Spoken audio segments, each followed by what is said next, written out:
burning abbeys. These are the defining images etched into our minds from the traumatic period of history known as the Viking Age. When shipborne warriors from Scandinavia unleashed terror across Western Europe and beyond.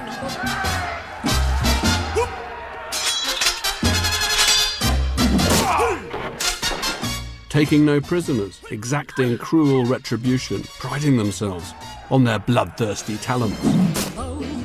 Who could forget the notorious Vikings? It was Mark Twain who once said that the very ink with which history is written is merely fluid prejudice. And when it comes to the Vikings, we have tended to see them rather through red-tinted glasses as violent, marauding pagans whose main interests were rape, pillage and, well, more rape and pillage. But a new exhibition here at the British Museum aims to broaden the picture and show that they also had a surprisingly sophisticated taste for art. Whether the Vikings are interpreted as barbarians or civilizers, the art they created is deeply original and expressive, a bright shaft of light piercing the so-called Dark Ages. Defined by beautiful, intricate styles that are distinctly Scandinavian, yet laced with intrigue and mystery. So, just for now at least, put aside any preconceptions you may have about bloodthirsty thugs in horned helmets and prepare to be enthralled by the splendours of Viking art.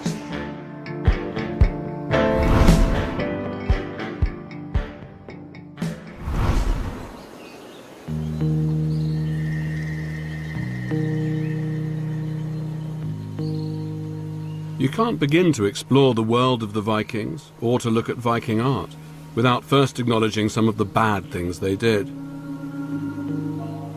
In a sense, the Vikings' sins.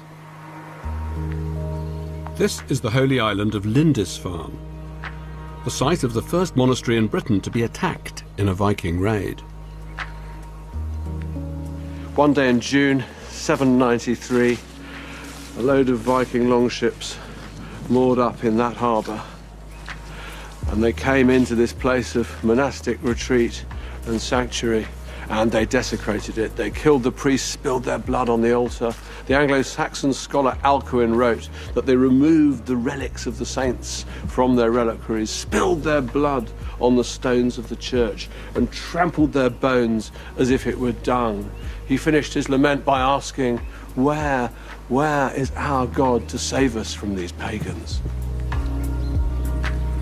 Early historians came to record the raid on Lindisfarne as marking the beginning of the Viking Age, when the Vikings began an aggressive expansion across Western Europe and beyond. This and the other raids that followed earned the Vikings their reputation for violence. They knew that the monks would be unarmed. They also knew that they would find some objects here made of silver and gold. I think the Vikings may well have come at night, and that they swarmed across the island and simply, as it were, fell on the monastery. Like stinging hornets, as one of the Anglo-Saxon accounts. Much worse.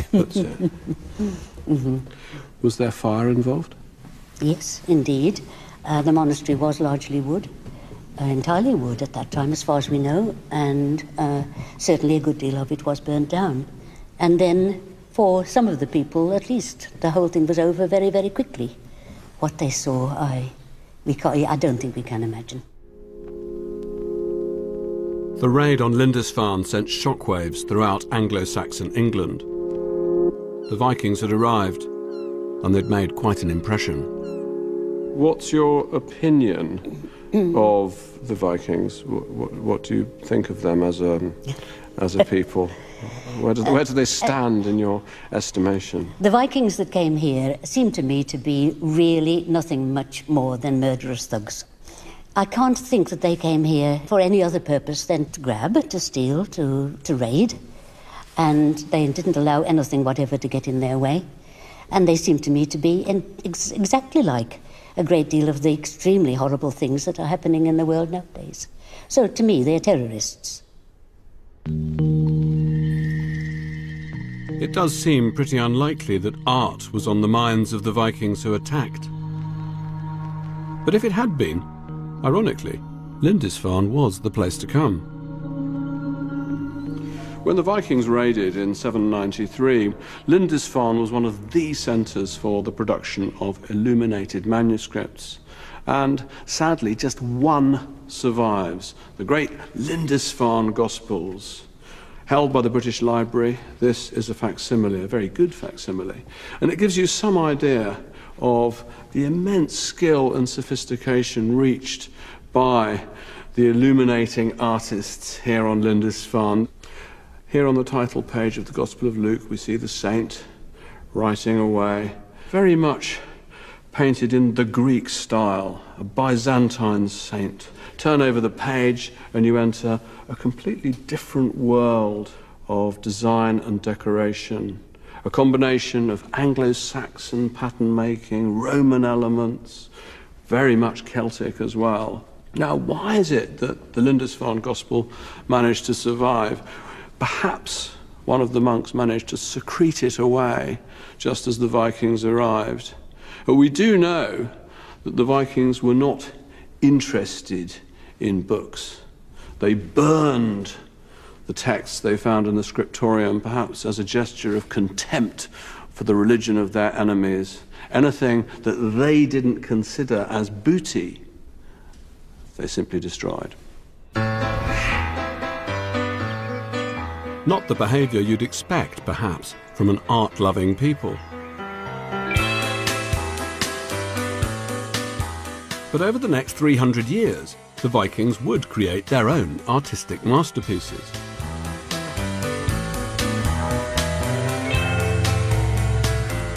Viking art, which is to be featured in a new exhibition at the British Museum, the largest exhibition on the Vikings for more than 20 years. The show is being housed in a brand new wing of the museum. And not only will it include some impressive examples of Viking art, but also a gigantic 120-foot long Viking warship. Wow. So, this is the new Sainsbury Exhibition Centre. It's enormous. It is. It's huge. Gareth Williams is the exhibition curator, and he's preparing for the delivery of the Viking warship, one of the largest objects the museum has ever put on display. Tell me about this huge new door that you've had built. What the door allows us to do, we're on the ground floor, so street level of the museum. And for the first time, what this allows us to do is to back a lorry straight into the exhibition space, and we can unload into this space. And the Viking boat comes out here? Well, it comes out in sections. It's been basically flat packed. It's been preserved. As you do. As you do. It's Scandinavian design. It's been conserved timber by timber. We have around about 20% of the ship itself survives. That's been conserved timber by timber. That comes in one big container, which is carefully conditioned to maintain the right humidity, the right temperature. That can be backed into this space, which will already have been prepared for it, and unloaded directly into this space. And you reassemble it here? And we reassemble it here. There's a second container. Like a very, very complicated piece of IKEA furniture. Does it have a name? Is it called something like Björn? It's called Roskilde 6. Simply very perfect. Well, it's a wonderful story. It was found by chance underneath the Viking Ship Museum in Roskilde. They were building an extension to house all the replicas of the Viking ships they've already got on display there, and they found 9 more ships underneath, including this, including the longest Viking ship ever found. In a few months' time, the gallery will be crammed full of Viking objects, from the very large to the very small, many of which have never been seen in the UK before. It'll all amount to a multifaceted view of Viking society and Viking culture. Are you trying to complicate the stereotypical view of the Vikings as a bunch of bloodthirsty raiders, pirates from the north? What we're showing is there's a breadth to society in the Viking Age. Violence and warfare were important parts of this, and it's very much a warrior society, at least at the higher levels of society. But at the same time, trade was one of the driving forces for this huge expansion across the Viking world. And we have craftsmanship, we have poetry. There's a lot going on apart from just hitting people. I think that should be the strapline to the exhibition. There's a lot going on apart from just hitting people. Yeah, it's official. But the hitting people is important too.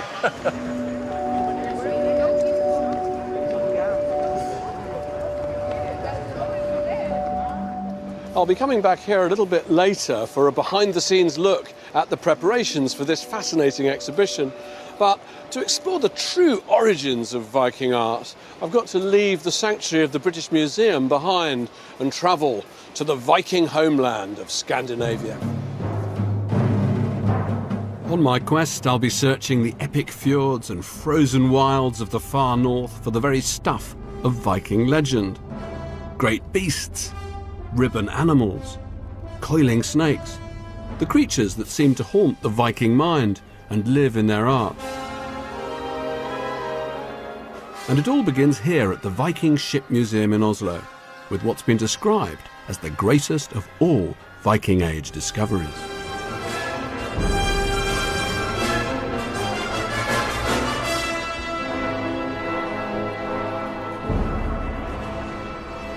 This is the Oseberg ship.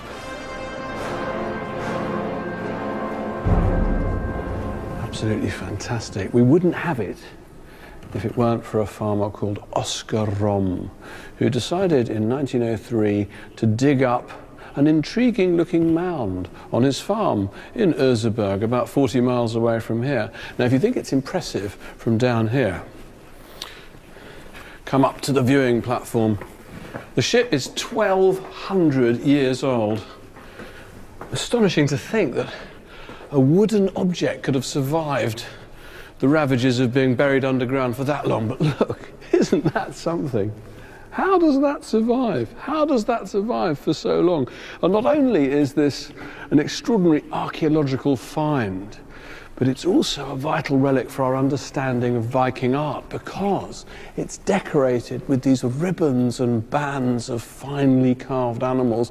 In fact, in a sense, the whole thing has been conceived as a piece of seafaring sculpture, because at the far end, you've got a serpent's head, and here you've got a serpent's tail. So the whole thing is designed to resemble a gigantic sea snake riding the waves.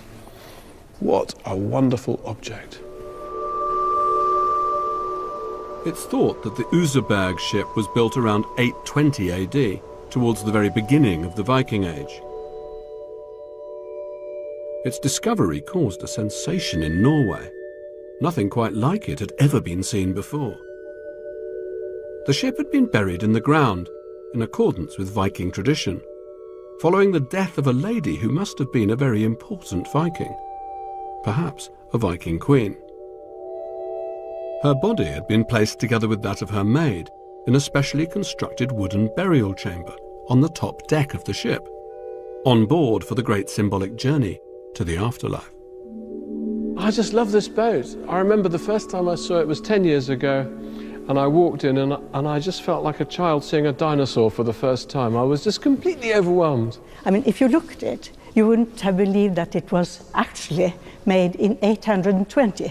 So, Sigmar, I have to confess, I do sometimes get a little bit confused by the wriggling, tangling nature of Viking illustration. So how would you advise me to find a beast, a particular beast? Everybody gets confused by these animals. You have to start with the head.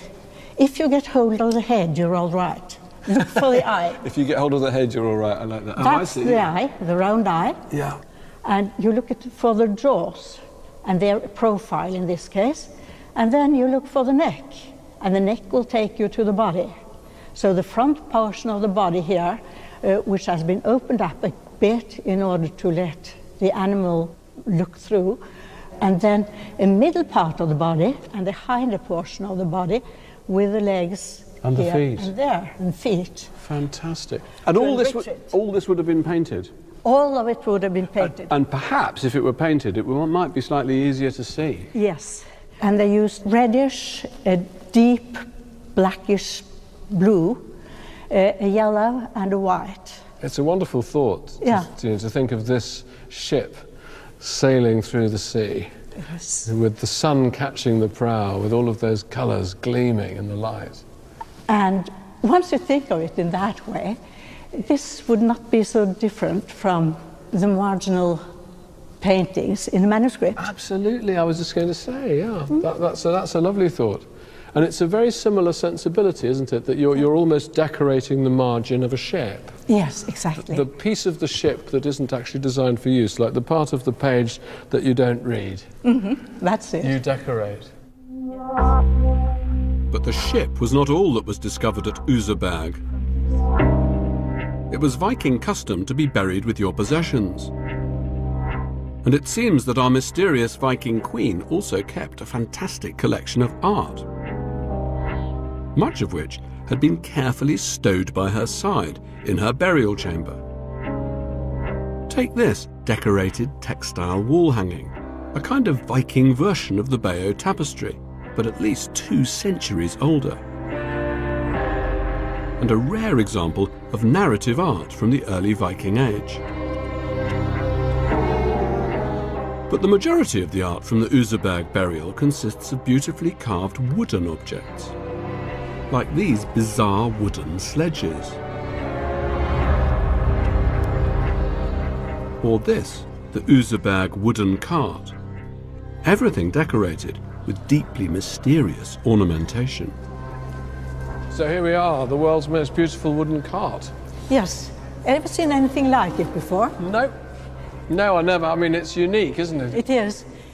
It is funny when we look at the ship, for instance. These animals are much less competently carved. They seem more haphazardly composed. He's not the same craftsman. No, definitely and not. I agree with you. Not as gifted, No. technically, but there's a tremendous sense of energy about it. Yes, it is. So, tell me something about the decorations we've got here. There seem to be some narrative elements. Well, the decoration is extremely interesting because it is one of the very few narrative carvings we have. If you look at it, you've got the man on a horse and he's being attacked from the back by a dog. And he is stopped by this standing man who holds a sword and seems to be about to attack him. And next to the man is a woman standing here and holding his arm. She's holding the man back or she's egging him on. There's no saying which. It's quite dramatic, isn't it? It is. It's a scene of conflict, a scene of... I mean, you know, you're riding along and you're being attacked from the back and from the front. Yep. You're really in a lot of trouble. But now let's walk around and look at the end of the cart. It's absolutely crammed with ornaments, isn't it? It is. And it also has these nice cat-like animals with their hands or front paws to their heads, suggesting very much the day after the night before. But that's just my imagination. They do. They look like cats with hangovers. That's what they look like. Yeah. They've got such quizzical expressions on their faces. So their eyebrows are raised. They're sort of saying, what's happened? What's going on? What's happening inside my skull? What's happening inside my brain? How did I end up here? Yes. On a Viking ritual chariot? What did I do? It's wonderful, but it's also, I think, deeply mysterious. Yeah.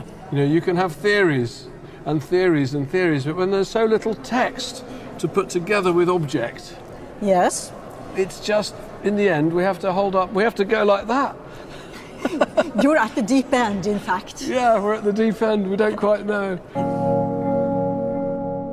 These wonderful creatures have been given the name gripping beasts. And together with the strange ribbon animals carved on the ship, they appear to be the defining feature of one early style of Viking art. It's been dubbed the Oseberg style, preserved in all its glory in this incredible museum. The remains of the Oseberg burial amount to the greatest treasure trove of Viking art anywhere in the world. And I have to say, I find them oppressive as much as I find them fascinating. Look at these studded sledges with these beast heads snarling faces, brains that look as though they're wrapped in snakes. There's something terribly sinister about it. Imagine being a hapless Anglo-Saxon and taken into captivity by these people. Suddenly, you're among this. Look at these extraordinary animal heads. We don't know what these were for, but aren't they extraordinary? The delicacy of the carving, the depth of the carving into this hard wood, and the fineness of detail. It's the sculptural equivalent of illuminated manuscripts. It's absolutely fantastic, but again, forbidding, quite dark. There's an extraordinary description by an Arab writer, an ambassador from Baghdad trading with the Vikings in Russia, of all places, written in 923, Ibn Fadlan. And he describes a Viking chieftain's burial, saying that at the end of it all, a hapless slave girl is systematically raped by all of the warrior chieftains and thrown into the burial ship with the Viking chieftain. These were hard people. Dangerous people, deeply superstitious people. But boy, did they know their stuff. When it came to raiding and when it came to seafaring, they had no equal. And for me, this is one of the most extraordinary things ever made by the hand of man. This is the Gokstad ship. What a thing it is. And it suggests to me that their greatness, if we can talk about their greatness as craftsmen, as artists, as designers, lies in a profound, innate, deep understanding of natural process. Look at the way they've shaped the wood, and look at the way they've shaped the wood to float on the sea, to fight the ocean, to cut through it. To me, it's almost as if they draw inspiration from a whale. Doesn't it look like a whale made of wood? What a thing. What a thing. If you want to feel Viking power, just stand in front of this and imagine it cutting through the ocean towards you.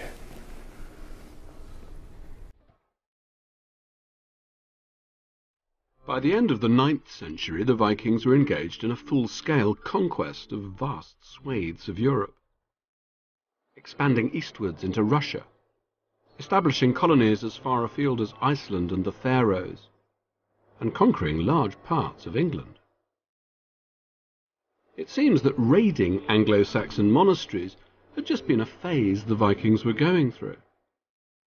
In places like Cumbria, Yorkshire, and East Anglia, they were now settling and bringing with them their culture and artistic traditions.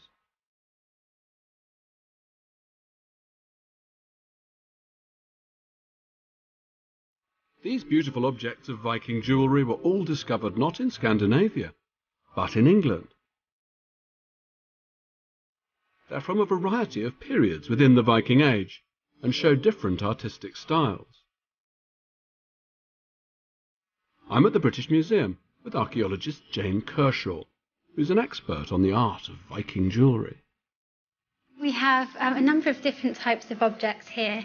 We have some very high status, expensive items of jewellery. So these oval brooches, for instance, are very distinctly Scandinavian pieces that are likely to have been imported, probably on the clothing of female settlers, as is this lovely silver pendant. That's a lovely thing. This is probably from around 900, so late 9th, early 10th century. And that's from Scandinavia, you think, and brought to England by Scandinavian settlers? I think that's most likely. It's identical to examples that we find in Scandinavia. It's actually quite fierce when you see it up close, isn't it? Yeah, it's gripping its own body with these kind of claw-like hands, and plus you've got these little beast heads around the circular frame, so it is a rather fierce composition. Even the brooch tells you, oh, okay, be careful. Don't get on the wrong side of her. Exactly. It's beautiful, though. And these are rather less daunting, aren't they? These would have been worn in a pair on the shoulder, and their function is to hold up the straps of a particular type of dress. What's going on in this brooch? Are there hints of animal motifs? There are animal motifs. You can just about make out an eye and a face, one on each side, and then the body's rather contorted and abstract coming down. You have a spiral hip, and then it ends in 3-toed feet. But do you have any idea what the animals might be? I don't think they represent any animal that we would kind of recognise. They're kind of fantastical. Sometimes you have 4-legged animals in Viking art, but these are rather more abstract, I think. The designs revealed in the jewellery reflect the different styles of Viking art. Look closely and you'll find animal claws, eyes and heads, elements of the gripping beast. The creatures of Viking art live and breathe in this jewellery, and it's nice to think that these beautiful items were once worn in England. You've brought objects that are lower down the scale as well, I'm assuming. I mean, some of these objects, although they're also rather beautiful, they're distinctly humbler in feel, are they not? Yes, some of actually the more recent and in some ways more interesting finds from Norwich Castle Museum are slightly lower status, much more affordable, the sort of things that you would have worn in everyday dress. So we see on trefoil brooches, for instance, this style is a kind of simplified version of one we get in Scandinavia, and we can tell also from the pin lugs on the back of the brooch that it's more of an Anglo-Saxon type, so it's something that was probably made in England according to Scandinavian tastes. And once they started settling, do you think their relations with the Anglo-Saxons became friendlier, that they started trading with them instead of beating them up? I'm sure they did. I'm sure there's a lot of Anglo-Scandinavian cultural integration, and we see that on some of the brooches that combine Anglo-Saxon and Scandinavian styles. But it is quite remarkable that this Scandinavian female dress is upheld in England. You know, you might expect that they get rid of their oval brooches, they get rid of their strap dresses, and they start wearing Anglo-Saxon costumes. That would be the kind of natural path for social integration. But actually we don't see that. We see that they're keen to uphold dress styles from Scandinavia.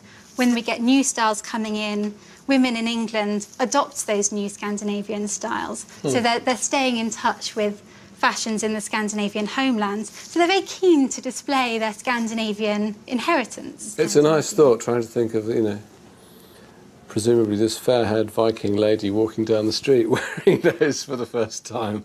Look at me. Is it definitely a bit of bling? Definitely a bit of bling.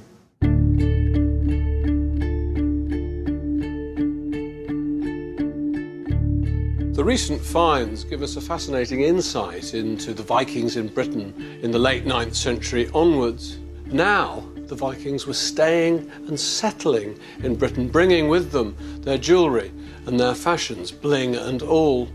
But the development of Viking art tells a deeper story about the interaction between these two cultures, the native Anglo-Saxons and the invaders from Scandinavia.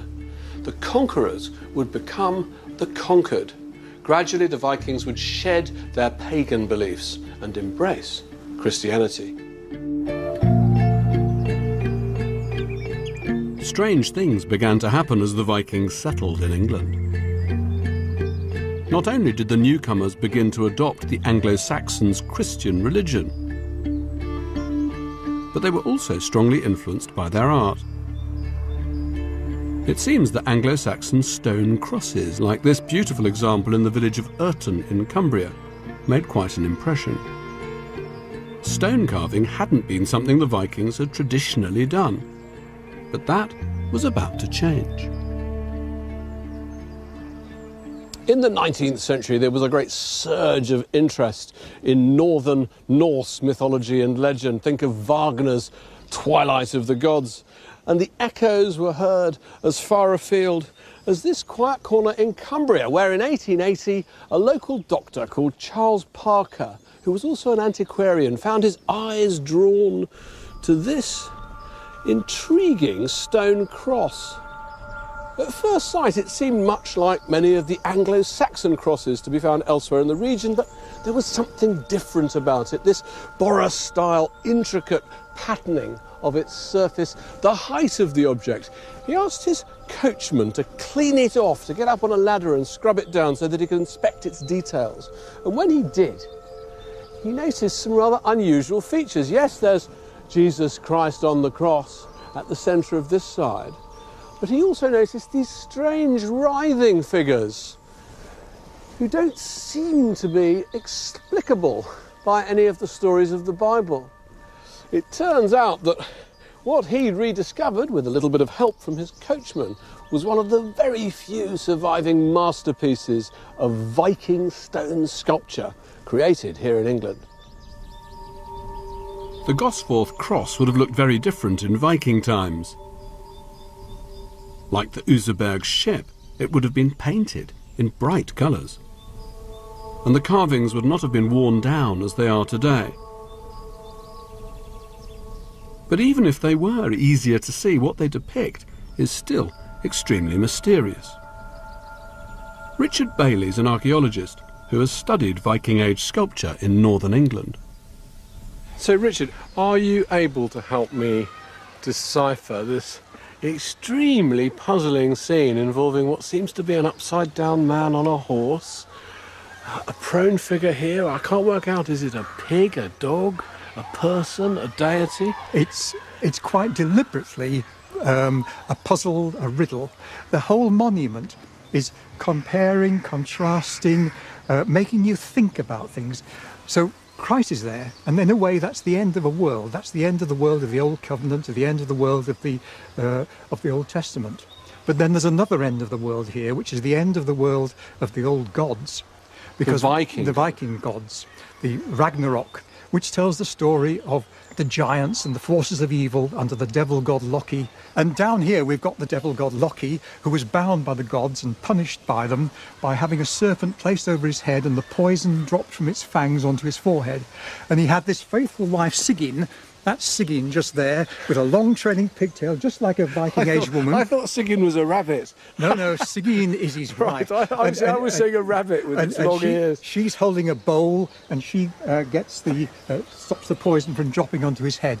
But Loki breaks loose and leads the forces of evil in this great final battle, a final battle which involves people like Odin being swallowed by the wolf, and Odin's son Vidar taking revenge on the wolf by breaking open the wolf's jaws, and round on the other side, right at the very top, up above that figure of Christ, we've got Vidar with his foot stuck in one jaw and wrenching the jaw up with the other. The Gosforth cross is a truly remarkable object. And even in the days of the Vikings, I suspect it was a bit of a challenge for everyone to understand it. This is Viking art making a bold statement, fusing the old beliefs with the new, a collision of pagan and Christian iconography. What do you think of the object as a creation of the stonemason's art or craft, or the sculptor's art and craft? This is one of the most accomplished craftsmen whose work has survived in this country. This chap is marrying up the traditions of stone carving in Anglo-Saxon England and also the kind of figural art of the Viking tradition. And he's pulling those two together. It's a very sophisticated monument. It seems almost certain that the artist who carved the Gosforth cross was working for a local Viking ruler who'd converted to Christianity. Inside the neighbouring St Mary's Church, there are some other striking examples of Viking stone sculpture from the same period. So this is a miniature Viking sculpture gallery? It is. We have two of the most stunning carvings you're going to see. These are remarkable carvings. They're what's called hogbacks. They were grave monuments. Prestigious, high status grave monuments. But this was above the tomb? This was above the tomb. The body would lie below it. And what they'd seen, somehow or other, was those solid shrines that were over the top of saints' bodies in England. Exactly, like Thomas à Becket's that's right, shrine. Yes, and it goes right the way back to Roman sarcophagi. Yeah, exactly. So isn't that fantastic? Building-shaped monuments, but it's all done in the shape of Viking house, with a curved roof on it, and then behind it you've got another hogback, much bigger, carved by the same man as carved the large cross outside. But it's got these interlacing serpents running along with men fighting them within. I've just seen here.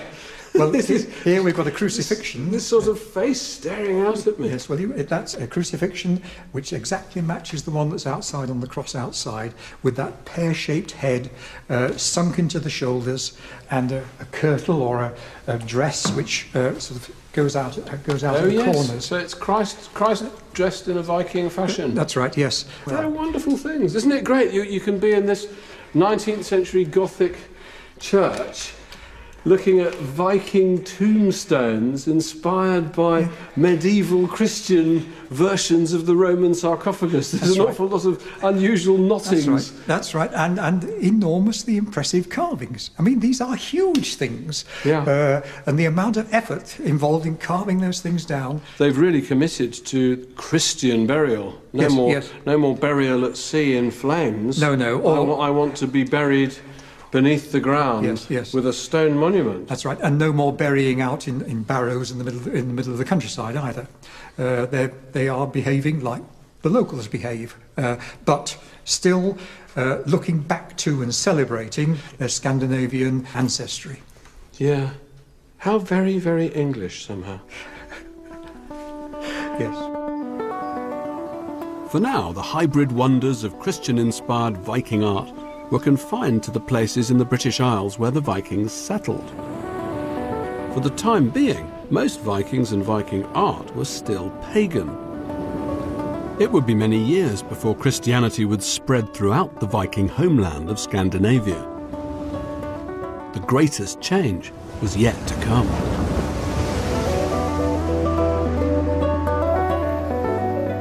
I'm returning to the British Museum to catch up on the preparations for the Viking exhibition. The last time I was here, the gallery was a construction site.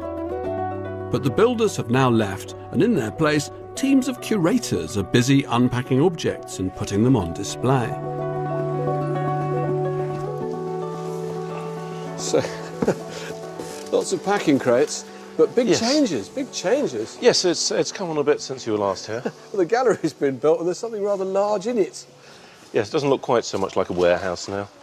And as you see, the ship is in full progress of reconstruction.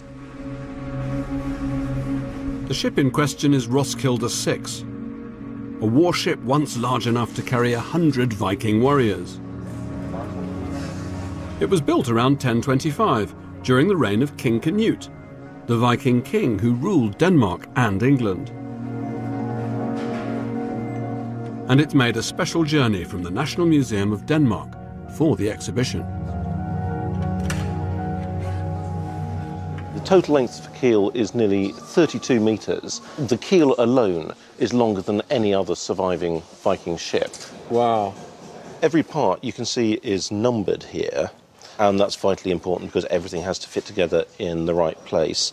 We have a plan which shows exactly where every part belongs. And the frame that it's standing on has been shaped precisely to hold every piece in place. How long does it take you and your team to really... Well, I shouldn't put you on the spot because you're still doing it. But how long do you hope it takes? To build the ship now? Yeah. Well, it takes 10 working days to build the ship now, from the base to the top of the stems. That's probably because you got a bit of practice. I think it would take most people a bit longer. Yes, but it's also it is because of the practice, but also because of the way it's been built, because it's been designed to be easy to work with from the start. So do you think, in a sense, when you reenact the making of the boat, and you can do it quite quickly, that shows how sophisticated the Vikings were in devising a method to make a boat quite quickly? Well, you know what, you could say that, because they were organised as well, and they planned their work.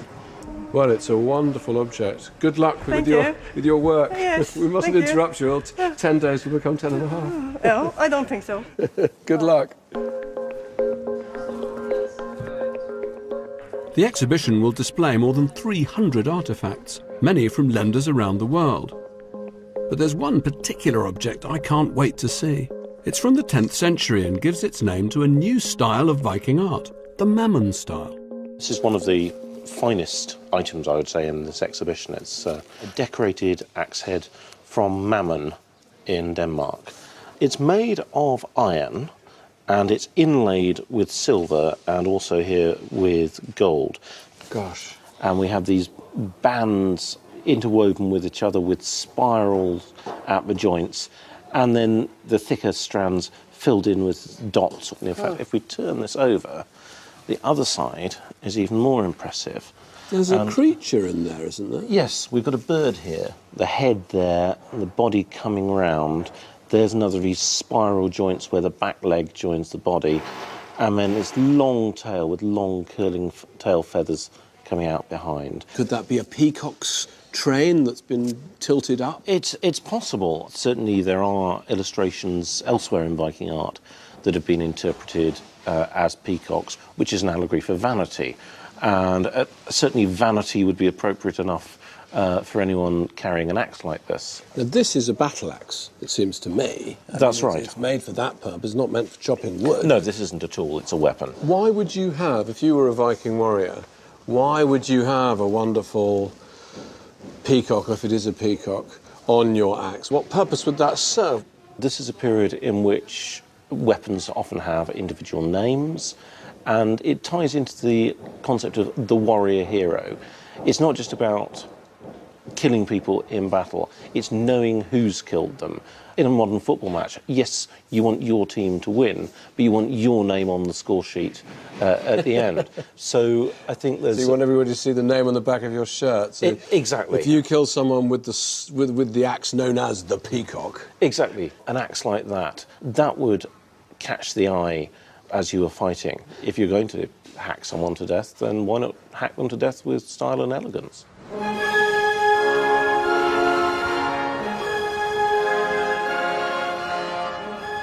With the preparations for the Viking exhibition in full swing, I'm returning to Scandinavia.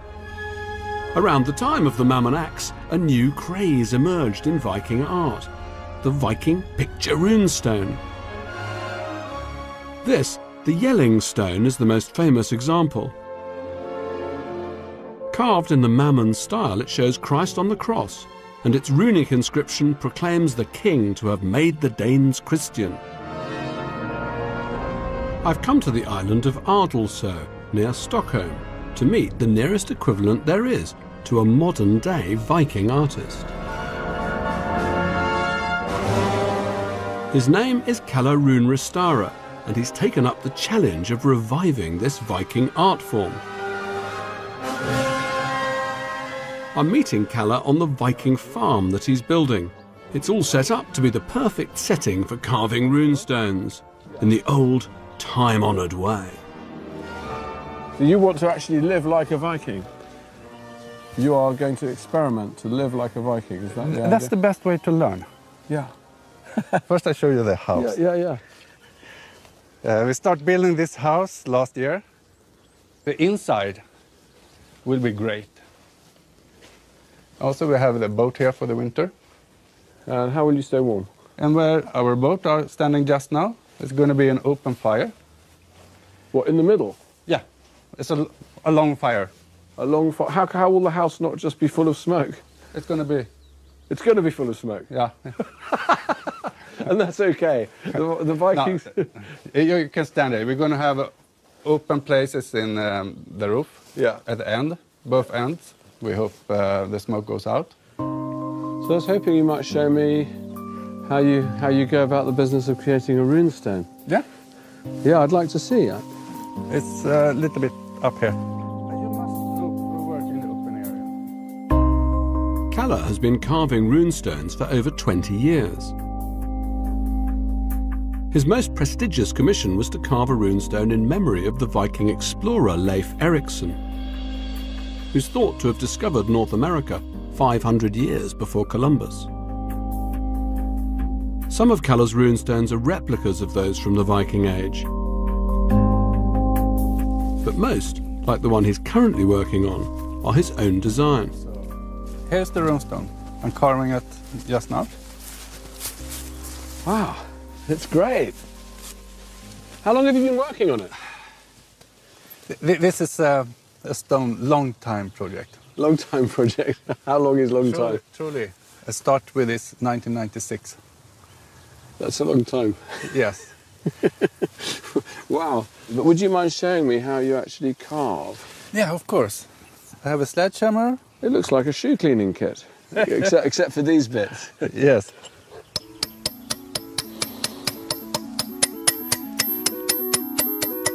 This is the way to make the lines soft and straight. Who taught you? The old room carvers. Now I change the chisel. So I have a small thin line here. Yeah. To open up, I take a chisel that is wide and I put it across to open it up. You see that's become powder instead of some bigger pieces. So this line gonna be deeper and stay for a longer time. There are more than 2,000 Viking runestones in Scandinavia. Most are Christian monuments, with runic inscriptions commemorating the Viking dead. And more than half are decorated with the Christian cross. Kalle's runestone is in the late Viking Ørnes style. It has a strong rhythm and energy about it, and for the first time, we can ask the Viking artist what it actually means. And here, you have one dragon. It's got feet. It goes up with 2 claws and a thumb, and then the body goes around. Why do you have a dragon so prominent on the runestone? This dragon is protecting the stone and a runic inscription. So he is like a watchdog, but you need a leash on him. Otherwise, the dragon will go away. So where's the leash? That's a snake. Ah, so the snakes are a way of keeping the dragon tethered. Yeah. May I ask, O Viking, why is there no Christian cross on your runestone? I don't like it to be there. The Christian cross, for me, is something extra. Most of the runestones that I've seen seem to be extremely Christian. Maybe if I read a runic inscription for you, you understand why there's no Christian cross. If you could read it to me and then perhaps translate it. Yes. Gamla gudar glädjas när folk frestar forn tro att vist visa vägen igen. Old gods become happy when people again searching for knowledge in the old belief to find answer to the future or something. It means don't do the same mistake again. Yeah, learn from history. Yes.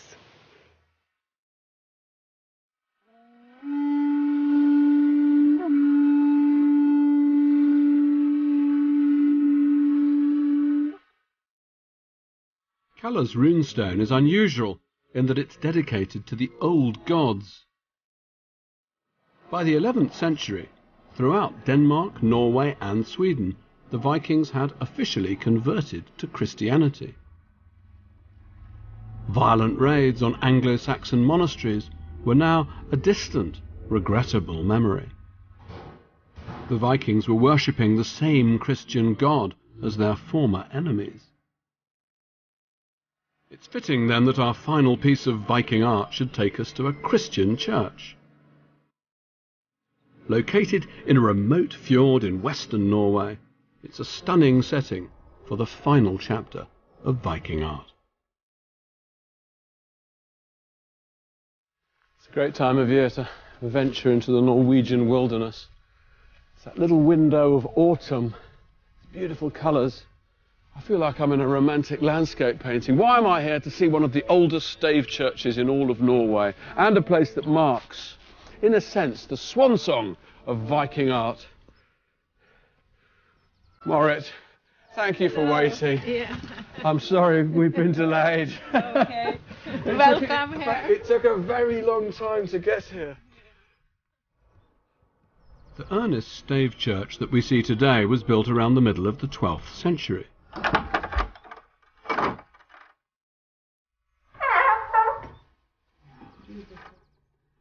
But at least 100 years before, Vikings were coming here to the same site to pray. Isn't it beautiful? It's very intimate. It has a very friendly feeling. How long have you looked after the church? From 1979. Are there still services here? Yeah. Yeah. It has been used the whole time. The whole time? Yeah. So for more than 1,000 years, really, if we go back Yeah, to the very first church that was on this site. Yeah. That came in the end of the 900s. The elaborate Romanesque decoration inside the church dates from the mid-12th century. It shows some influence from Viking artistic styles, but it's too late to be considered Viking. And yet, throughout the church, there are traces of the Viking past. You've actually got a Viking ship as the candelabrum. Yes. That's It's amazing. a Viking ship with 9 candles. And here a lamp, the Lamb of God. And how old is the Viking ship? That is from the 12th century. So I think it has been here from that time. So for 800 years here in Urness, instead of a more conventionally Christian candelabrum, they've had a Viking ship. That's wonderful. Is there a significance to the number of the candles? Yeah, 9 candles, 3 times 3, a holy number. The Holy Trinity. Yeah. So I It's think a tremendous image of the way in which I think of as what's happened here, is that we've got this Viking culture that has now been absorbed or is being absorbed by a Christian culture. And it's almost as if the Viking culture has got smaller. And now here it is on the Christian altar. I think the Viking ship as a candlestick on the altar symbolized that a Viking from here went to England or Ireland and become Christian and brought the light back to Urness. That's a beautiful idea.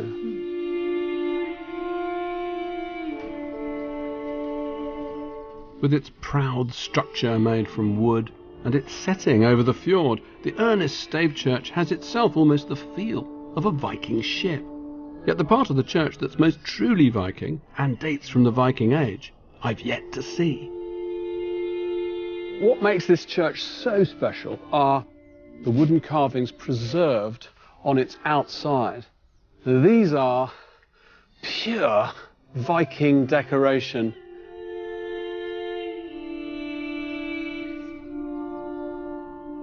This was, in fact, the Viking entrance to the church that stood on this site just 100 years before this one was created. In other words, in the middle of the 11th century. And they are absolutely spectacular. Perhaps the most spectacular surviving wooden carvings from the Viking age anywhere in the world. What do they show us? These extraordinary, coiling, carved decorations in which writhe and intermingle images that seem to suggest vegetation. To me, it's the visual equivalent of walking through brambles looking at this. Animals that are struggling, fighting, not gripping beasts so much as writhing beasts. What seems to be a dog, perhaps it's meant to be a schematic lion, symbol of Christ, napping away at a coiling, writhing serpent. We're not quite sure what the images actually suggest, but I think as a total ensemble, what it says to me is just how far the Vikings have travelled and how hungry an appetite they had for the visual styles that they encountered on their different journeys. And at the centre, you've got this remarkable entrance. This was actually the very narrow door to the original church. And what's that remind you of? Well, it reminds me of Islam. Isn't that an Islamic arch? And weren't the Vikings active in Spain? We know that they raided Arab Spain in the 9th century, that they travelled into the Islamic world, that they traded with the Arabs. These patterns also seem to me to suggest Arab scimitars, perhaps even Arab calligraphy. So within this patterning, there's almost a map of the Vikings' trade, the Vikings' influence, the Vikings' travels, the Vikings' journeys. But this is also, I think, a poignant image of their last journey. Because when they opened that door, what were they going into? They're going into a Christian church, returning their longship in the direction of God. Within a few decades of the earnest wood carvings being created, the Viking Age had drawn to a close. The era of Viking longships, expeditions overseas, the settlement and the conquering of foreign lands, all was over, to be replaced by a new, enlightened age of Christianity. But what mysterious, wonderful art the Vikings had left behind. The beautiful dancing rhythms of the late Ernest style,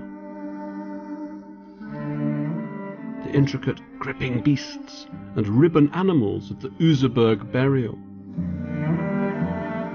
And with so little Viking literature to explain its meanings, this is an art, I feel, that still kept many of its secrets.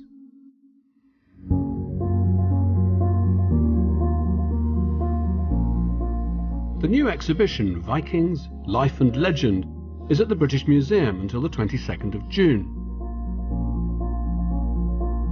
Dominating it all is the magnificent Roskilde 6 warship, its surviving timbers now fully assembled in its metal frame. And alongside the impressive collections of Viking weaponry, there's also Viking art.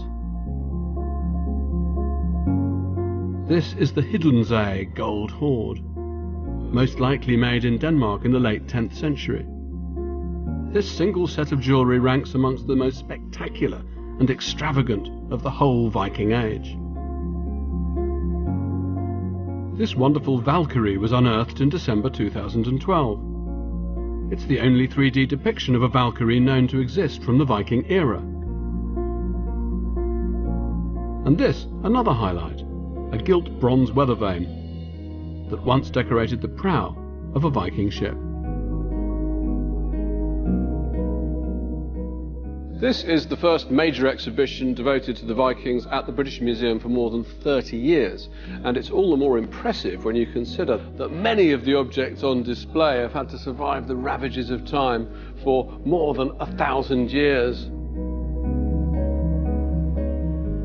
And from these fragments, I think Viking civilization emerges far more whole. Yes, they were raiders, but they were also explorers, traders, Christians, artists.